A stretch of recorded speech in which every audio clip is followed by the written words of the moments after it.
This is Hannibal here from thehannibaltv.com, and this is my weekly review of the points I find interesting in Dave Meltzer's Wrestling Observer newsletter. I'm a little late on it. This is actually last week's version, but there is some interesting information. The main news of last week was AEW announcing their 3-year TV deal, which is very likely going to make them profitable for the first time for the next 3 years. They haven't been profitable for the first 5 years. Of course, it's not a lock they're going to be profitable.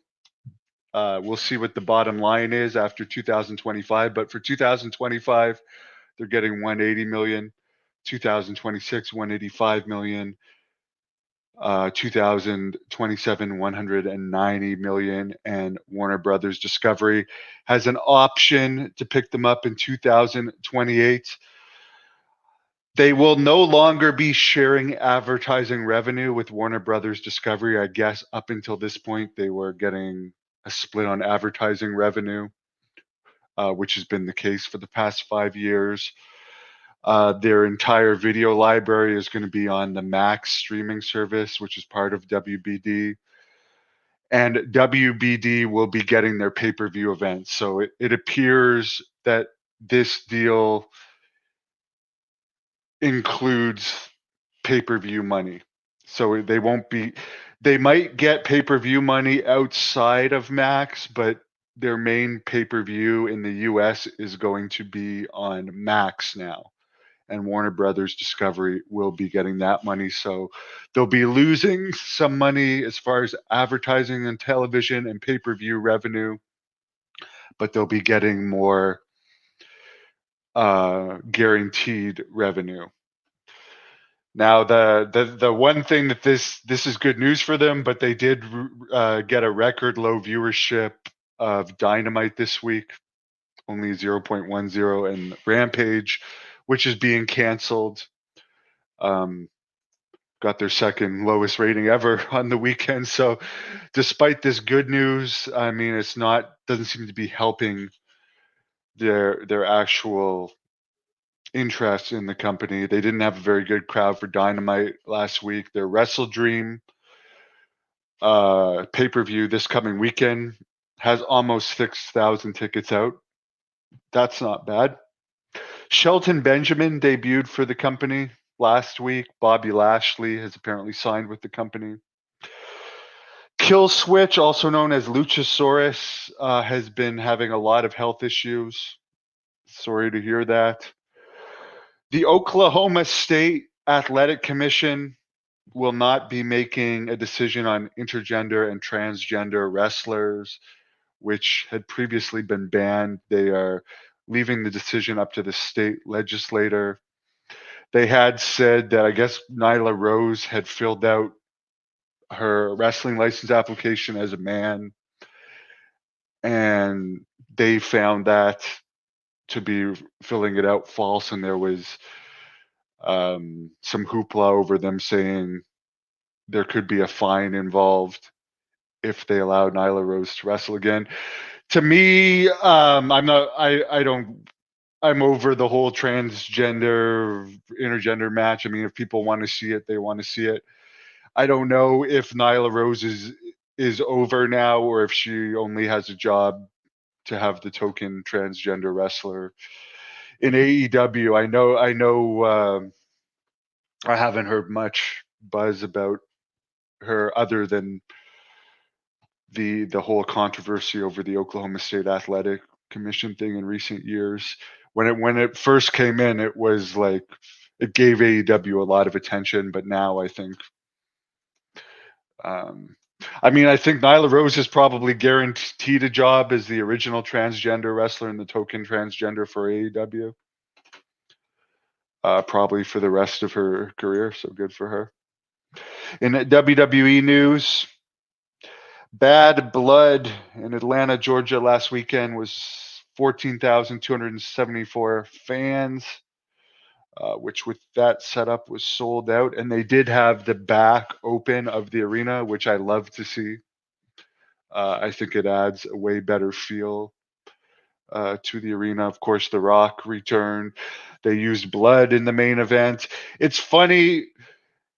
I mean, if wrestlers are tested and wrestlers aren't sharing blades, like in my case, when I caught hepatitis that I'm cured of, Abdullah the Butcher had cut me with a used blade that he had in his body.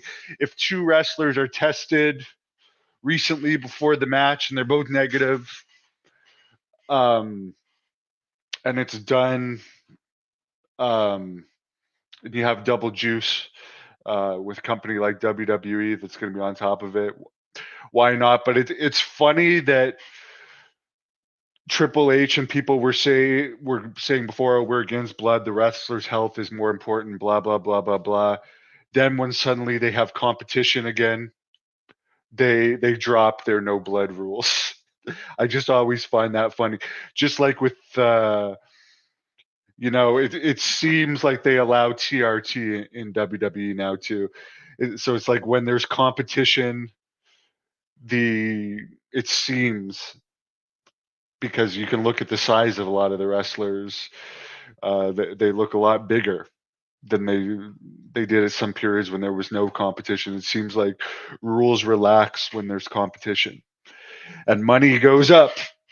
The best thing about the AEW deal is for the lucky wrestlers, you're going to be making more money than ever over the next 3 years minimum, and they're already making more money than ever now. The minimum WWE pay is 350,000. Well, and last I heard, the minimum AEW pay was 150,000. So in other WWE news, Nikki Garcia, who most recently appeared for AEW, aka Nikki Bella, filed a restraining order against her husband Artem Chinkontitsev, which I'm not even going to try to pronounce properly because I can't pronounce it properly. She claimed he tackled her multiple times, pinned her to the ground in front of their 4-year-old son. Apparently, ever since he lost his job with Dancing with the Stars, he's been growing increasingly angry. And of course, he had said that Nikki Bella was throwing shoes at him and so forth. I believe he was the one that made the 911 call, but there is no charges being pursued in that case by the district attorney, from what I understand. SmackDown in Oklahoma City, Oklahoma, recently, September 27th, 8,196 fans. Speaking of Oklahoma. September 30th, Raw in Evansville, 6,547. I don't think WWE anytime soon is going to deal with transgender wrestlers controversies, just because you can see they go to Oklahoma and they don't want any controversies. My phone is going off, sorry. Raw in Evansville, Indiana, 6,574, September 30th. I'll always remember the shoot interview I did with Tracy Smothers in Evansville, Indiana. I really enjoyed it was over 4 hours, and we went to the Golden Corral buffet earlier that day. Pete Rose died on September 30th at 83. He appeared in 3 WrestleManias with Kane, who was known as the Big Red Machine then. The connection to Pete Rose was the Cincinnati Reds were then known when he was with them as the Big Red Machine. So that was a connection there. He had the all-time hit record of 4,256 hits.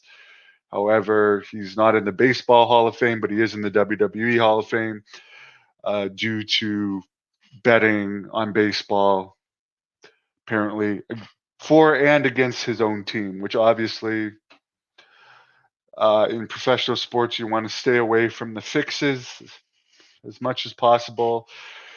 Although apparently it was done a lot.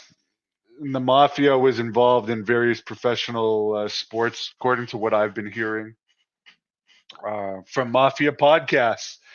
That, for instance, they get a football player in debt to them, and then rather than have them pay back their debt, they'd have them do them a favor. In UFC news, UFC in Paris recently on September 28th had 15,449 fans. Apparently, the Power Slap for the first season There was a University of Pittsburgh study done, and they believe 44 of the 56 contestants showed signs of concussions. I mean, Power Slap is not going away. Dana White's making a lot of money off of it. And if it ever is decommissioned in the US, they'll just move to a country where it's allowed. Hello, the doctor. By the way, this weekend I am interviewing Tony Atlas. Next week I am interviewing Don Morocco in Hawaii. So I'm very much looking forward to that. Wish everyone a wonderful day.